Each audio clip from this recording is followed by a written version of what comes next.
श्री शिवाय नमस्तुभ्यम हर हर महादेव। देखिए दोस्तों, आज का ये वीडियो बहुत ही ज़्यादा खास होने वाला है। देखिए, हम सभी जानते हैं कि आज दिनांक 8 दिसंबर को शुक्रवार के दिन मार्गशीर्ष मास की कृष्ण पक्ष की उत्पन्ना एकादशी का बहुत ही पवित्र दिन है। गुरुजी ने बताया है कि इस दिन बहुत ही शुभ और दुर्लभ संयोगों का निर्माण हो रहा है। देखिए, आज चित्रा नक्षत्र का निर्माण हो रहा है, हस्त नक्षत्र का निर्माण हो रहा है, साथ ही साथ सौभाग्य योग और शोभन योग का निर्माण हो रहा है। और गुरुजी ने बताया है कि जब भी ऐसे शुभ संयोग बने तब आपको दीपक का विशेष दीपदान करने से नहीं चूकना चाहिए। आपके जीवन की समस्त परेशानियां, समस्त बाधाएं दूर होगी। जीवन से जो गरीबी है वह समाप्त होगी। धन से जुड़ी सारी समस्याएं आपके जीवन से समाप्त होगी और आपको भी अपने जीवन में धन की प्राप्ति होगी। देखिए, पूज्य गुरुजी कहते हैं कि यदि आप मेहनत बहुत अधिक करते हैं, परिश्रम बहुत ही अधिक करते हैं, लेकिन आपको सफलता नहीं मिल पा रही है, या फिर आप कोई भी कार्य करने जा रहे हैं लेकिन वह कार्य बार बार अटक जा रहा है, सफल ही नहीं हो पा रहा है, तो इस विशेष तिथि में आपको इस दीपक का दीपदान करने से नहीं चूकना है। पूज्य गुरुजी कहते हैं कि यदि आपकी कोई भी इच्छा है, हृदय की बात है जो काफ़ी दिनों से परिपूर्ण नहीं हो पा रही है, आपने कई प्रकार के उपाय कर लिए हैं, कई प्रकार के आपने व्रत कर लिए हैं, लेकिन आपकी जो मनोकामना है वह अभी तक परिपूर्ण ही नहीं हो पाई है, तो आज रात्रि में आपको इस विशेष दीपक का दीपदान करने से बिल्कुल भी नहीं चूकना है। आपकी जो भी अधूरी मनोकामनाएं होगी वह निश्चित रूप से परिपूर्ण होगी। गुरुजी कहते हैं कि यदि आप अपने जीवन में तरक्की को प्राप्त करना चाहते हैं, जीवन में सुख शांति प्राप्त करना चाहते हैं, घर में ग्रह क्लेश की समस्या को समाप्त करना चाहते हैं, तो आज रात्रि में आपको इस विशेष तिथि पर दीपक का दीपदान अवश्य करना चाहिए। देखिए दोस्तों, पूज्य गुरुजी की कथा के अनुसार ही इन उपायों का आपको बहुत ही विस्तार से समझाने का प्रयास करेंगे, लेकिन उससे पहले वीडियो को लाइक करें, चैनल को सब्सक्राइब करें और कमेंट में श्री शिवाय नमस्तुभ्यम या फिर ओम नमः शिवाय जरूर लिखें। देखिए, आज के इस पूरे वीडियो में हम पूज्य गुरुजी द्वारा बताए गए 3 बहुत ही चमत्कारी उपायों के बारे में जानेंगे। देखिए, पहला और दूसरा उपाय बहुत ही खास होने वाला है और तीसरे उपाय को करने से बिल्कुल भी मत चूकना। तो चलिए दोस्तों, जान लेते हैं गुरुजी द्वारा बताए गए पहले विशेष और चमत्कारी उपाय के बारे में। देखिए, इस उपाय के लिए आपको एक दीपक लेना है और दीपक आपको विशेषकर आटे का ही बनाना है। आपको अपने घर पर शुद्ध आटा मढ़कर उसका एक दीपक तैयार करना है, क्योंकि आटे का दीपक सभी दीपक में सर्वश्रेष्ठ माना गया है। तो आपको एक आटे का दीपक बनाना है। इस दीपक के अंदर आपको शुद्ध घी का प्रयोग करना होगा। देखिए, इस दीपक में आपको विशेषकर लंबी बाती का प्रयोग करना होगा। देखिए, लंबी बाती का दीपक हम विशेषकर माता लक्ष्मी के निमित्त प्रज्वलित करते हैं, इसीलिए हमें इस दीपक में लंबी बाती का प्रयोग करना है। लंबी बाती जो है, आप मोली वाला जो धागा आता है कलावा का, उसकी आपको इस दीपक के अंदर प्रयोग करना है। इस प्रकार से दीपक को तैयार करने के बाद इसी के साथ में आपको एक हरी इलायची भी लेनी होगी और इसी के साथ में आपको एक चुटकी हल्दी भी लेनी होगी। हल्दी आपको पीसी हुई लेनी है। देखिए, शुक्रवार के दिन हमें धन आकर्षित करने के लिए माता लक्ष्मी के लिए कोई ना कोई उपाय अवश्य ही करना चाहिए, और आज है एकादशी की विशेष तिथि, तो हमें यह उपाय अवश्य ही करना है। बहुत ही शुभ योग हैं, आज शुक्रवार का दिन है और एकादशी की तिथि है। माता लक्ष्मी को इलायची अत्यधिक प्रिय होती हैं और जब भी हम इलायची का उपाय करते हैं तो इससे हमारे जीवन में धन आकर्षित होता है, माता लक्ष्मी की हमें कृपा प्राप्त होती है। और इस एकादशी के दिन यदि हम हल्दी का उपाय करते हैं तो वह भगवान विष्णु को अत्यधिक प्रसन्न करता है। देखिए, इन सभी सामग्रियों को लेकर के आपको पहुंच जाना है अपने घर पर तुलसी जी के पौधे के पास में। देखिए, यह उपाय आप तुलसी जी के वहाँ पर भी कर सकते हैं और आपके घर के मंदिर में भगवान विष्णु का कोई भी स्वरूप है, चाहे लड्डू गोपाल जी हैं तो उनके सामने भी आप कर सकते हैं। लेकिन आपको ध्यान रखना है कि यह उपाय आपको विशेषकर शाम को सूर्यास्त के बाद ही करना है, यानी कि रात्रि में आप किसी भी समय कर सकते हैं। देखिए, एकादशी की तिथि है, इसीलिए आपको तुलसी जी को स्पर्श नहीं करना है। आपको तुलसी जी के पास में यह जो दीपक है, सबसे पहले तो इसे रख देना है। ध्यान रखें, इस दीपक की जो बाती है जिसमें आपने मोली वाले धागे का प्रयोग किया है, उसकी बाती का मुख आपको उत्तर दिशा में रखना है। अब देखिए, इस दीपक को आपको प्रज्वलित कर देना है और आपको 11 बार ओम महालक्ष्मी नमः इस मंत्र का आपको स्मरण कर लेना है और यह एक हरी इलायची आपको उस दीपक के अंदर डाल देनी है। फिर इसके बाद 11 बार आपको ओम नमो भगवते वासुदेवा इस मंत्र का जाप करना है और यह एक चुटकी हल्दी आपको उसी दीपक के अंदर डाल देनी है। तो हरी इलायची को डालते समय आपको ओम महालक्ष्मी नमः इस मंत्र का जाप करना है और हल्दी को डालते समय आपको ओम नमो भगवते वासुदेवाय इस मंत्र का जाप कर लेना है।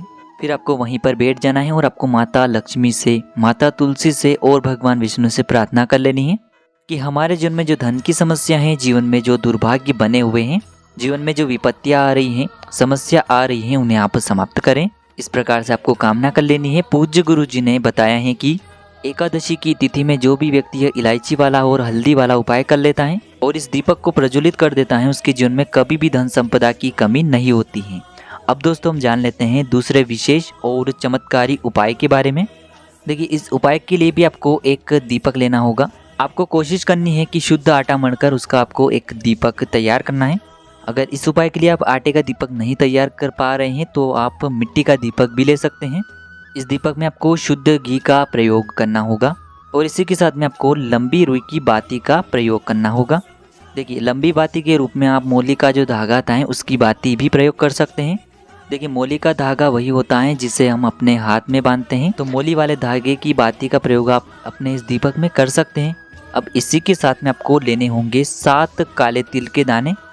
7 काले तिल के दाने आपको ले लेने हैं और इन सभी सामग्रियों को लेकर के आपको पहुंचना है भगवान शिव के मंदिर में। देखिए, यह उपाय भी विशेषकर आपको एकादशी की तिथि पर शाम को यानी कि सूर्यास्त के बाद में ही करना होगा। देखिए, इस दीपक को आप भगवान शिव के मंदिर में भी प्रज्वलित कर सकते हैं, साथ ही साथ पीपल के वृक्ष के वहाँ पर भी प्रज्वलित कर सकते हैं। देखिए, शिव मंदिर पहुँचने के बाद आपको जो दीपक हैं सबसे पहले तो भगवान शिव के सामने प्रज्वलित कर देना है। दीपक की जो बाती है उसका मुख आपको उत्तर दिशा की ओर रखना है और आपको ओम नमः शिवाय इस मंत्र का जाप करते हुए इस दीपक को प्रज्वलित कर देना है।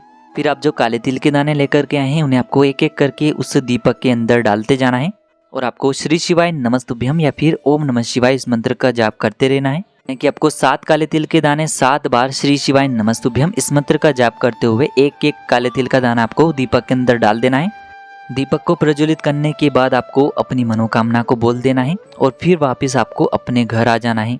आपकी जो भी मनोकामना हो, चाहे धन से जुड़ी मनोकामना हो, व्यापार से जुड़ी कोई मनोकामना हो, नौकरी से जुड़ी यदि कोई मनोकामना हो, ग्रह क्लेश को लेकर कोई भी आपकी मनोकामना हो, तो उसे आपको बोल देना है। गुरुजी ने बताया है कि जो भी व्यक्ति इस एकादशी की तिथि पर शिव मंदिर जाकर के ये दीपक प्रज्वलित कर देता है, उसके जीवन की सारी मनोकामनाएं महादेव की कृपा से परिपूर्ण हो जाती हैं। अब दोस्तों हम जान लेते हैं तीसरे विशेष उपाय के बारे में। इस उपाय के लिए आपको मात्र 2 दीपक लेने होंगे। दोनों ही दीपक आप मिट्टी के भी ले सकते हैं, दोनों ही दीपक आप शुद्ध आटा मढ़कर उनके भी तैयार कर सकते हैं।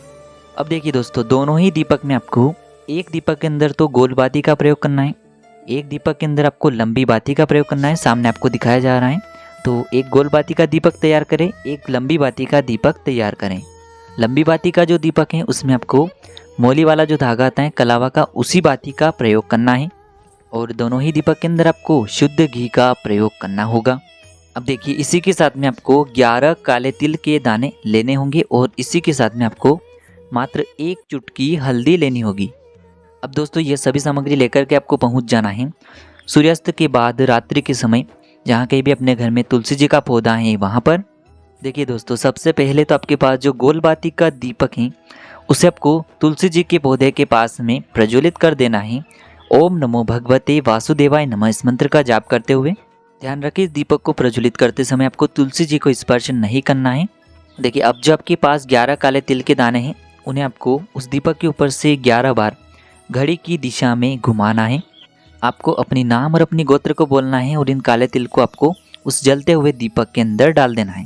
देखिए, काले तिल जो हैं भगवान विष्णु को अत्यधिक प्रिय होते हैं, भगवान विष्णु के पसीने से उत्पन्न हुए हैं और काले तिल से युक्त जब भी हम गोल बाती का दीपक प्रज्वलित करते हैं एकादशी की तिथि पर, तो इससे हमारे कर्ज की समस्या समाप्त होती है, हमारे जीवन में धन प्राप्ति के नए नए मार्ग खुलते हैं। हमारा कोई भी कार्य अगर रुका हुआ है तो वह भी भगवान विष्णु की कृपा से परिपूर्ण होता है, क्योंकि गोल बाती का जो दीपक है वह हम भगवान विष्णु के निमित्त ही प्रज्वलित कर रहे हैं। अब दोस्तों, अब जो आपके पास अंत में एक लंबी बाती का दीपक बचा है, 1 चुटकी हल्दी बची हुई है, उसे आपको अपने घर के मंदिर में जहाँ कहीं भी माता लक्ष्मी की मूर्ति है, प्रतिमा है, जो भी है, उनके सामने आपको ये लंबी बाती का दीपक सबसे पहले प्रज्वलित करना है। देखिए, लंबी बाती का दीपक हम इसीलिए प्रज्वलित करेंगे क्योंकि धन की समस्या जो है वह माता लक्ष्मी की कृपा से दूर होगी। तो लंबी बाती वाले दीपक की जो बाती का मुख है वह आपको माता लक्ष्मी के सामने रखना है और आपको इस दीपक को प्रज्वलित कर देना है। अब दोस्तों, आपके पास जो 1 चुटकी हल्दी है उसे आपको उस जलते हुए दीपक के अंदर डाल देनी है। हल्दी वाले दीपक को एकादशी के दिन प्रज्वलित करने से हमारे जीवन का दुर्भाग्य समाप्त होता है, साथ ही साथ जीवन से जो धन की समस्याएं वह भी समाप्त होती हैं। तो इस प्रकार से जीवन की धन की समस्याओं को समाप्त करने के लिए आपको यह हल्दी वाला दीपक भी प्रज्वलित कर लेना है। तो दोस्तों आज के इस वीडियो में हमने आपको एकादशी पर किए जाने वाले 3 चमत्कारी उपाय बताए हैं, जो भी आपके लिए उचित हैं, सरल हैं, उसे आप कर सकते हैं। यदि उपाय से जुड़ा किसी भी प्रकार का सवाल है तो कमेंट में पूछ लें। उपाय को करते समय आप किसी भी प्रकार की गलतियां न करें। श्री शिवाय नमस्तुभ्यम। हर हर महादेव।